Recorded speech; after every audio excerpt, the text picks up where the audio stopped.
Thank you, Mr. Chairman. And let me begin by thanking all four of you for being here. I cannot tell you how much this builds up my confidence in the younger generation. And having you involved in this, it's extremely important that you be involved in the process. And I applaud you for being here, and I thank you for being here. I want to start with you, Mr. Backer. It's really good to see someone who's interested in such an important project, or such an important topic, I should say, and also who understands that we need to factor in the economy in this and the economic impact that something like this could have.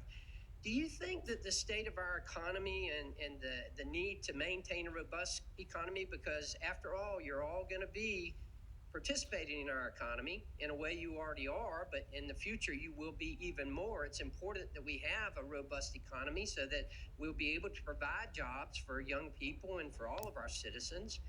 But do you think it's important to consider that when we're considering climate change? Thank you, Mr. Carter, and also thank you for being a member of the Roosevelt Conservation Caucus. It's a caucus started by Republicans focused on bringing conservatives back to environmental discussions. That's a major step forward, so thank you. So the economy definitely needs to be a part of this conversation, because if we don't take the economy into consideration, we're leaving the people who are at the most risk we're keeping them at the most risk. We're allowing people who are in the lower poverty levels to be affected the most by our policies.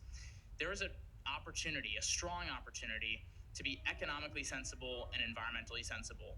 Economic sustainability and environmental sustainability do go hand in hand. And I think a lot of people who are on this issue and believe that this is a topic that's of importance believe that the agricultural industry, corporations, and fossil fuels are a lot of the times the enemy.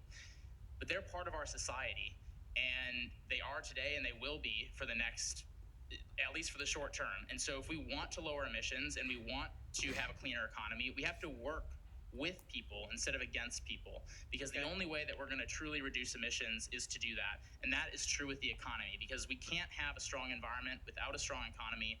And the worldwide statistics show, as I mentioned earlier, that the most free economies are the cleanest in the world. Does that mean that they're done and that they don't have to do more? Not in the slightest. But economic success and environmental success go hand in hand. Okay, if I could, and I'll let you just a second. I want to show you something on the screen if we can get it up. It's a chart that the EPA has put out that we're going to be able to do it. Just hold it up. You want me to hold it up? Okay. All right. Oh, okay. Are you going to be able to get this? Okay. Well, unfortunately, you can't see it very well. But it is a chart that the EPA put out in 2018, and it shows the growth of our economy since 1970. And the United States has actually grown our economy. Our gross domestic product has grown almost 300%. Our vehicles miles traveled has grown almost 200%. Population has grown. Energy consumption has grown.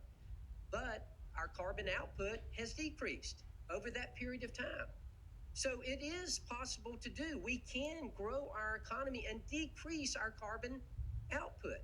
And we have done that since 1970. In fact, if you look, we've actually decreased the 6 common pollutants almost 100% since 1970 while growing our economy. So it can be done.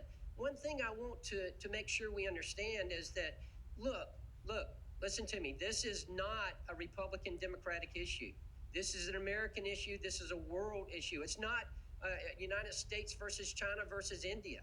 All of us have to work on this together. I believe in climate change. I believe the climate's been changing since day one. I'm old enough to remember. You're not, but I'm old enough to remember the early 70s when we thought we were headed for another ice age. Well, does man have an impact on that? Yes, we do have an impact. How much? That might be debatable. However, we should do something. And that's one of the things that I'm so excited about. And Mr. Backer, you mentioned this about the opportunities that exist here. Because I've always said we've got to have 3 things. We've got to have innovation, we've got to have mitigation, and we've got to have adaptation.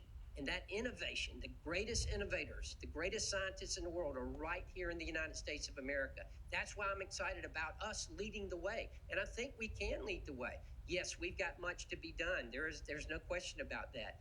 You also mentioned about agriculture. I represent a very rural area in South Georgia. The rural community is going to play a big part in this. We cannot leave them behind. That is going to be very important as well. We have to be very careful. My message is simple, and that is that yes, this is something we have to deal with, but we can't destroy our economy when we're dealing with it. We have to keep that in mind. We have to have affordable, reliable, clean energy. Thank you, Mr. Chairman, and I yield back.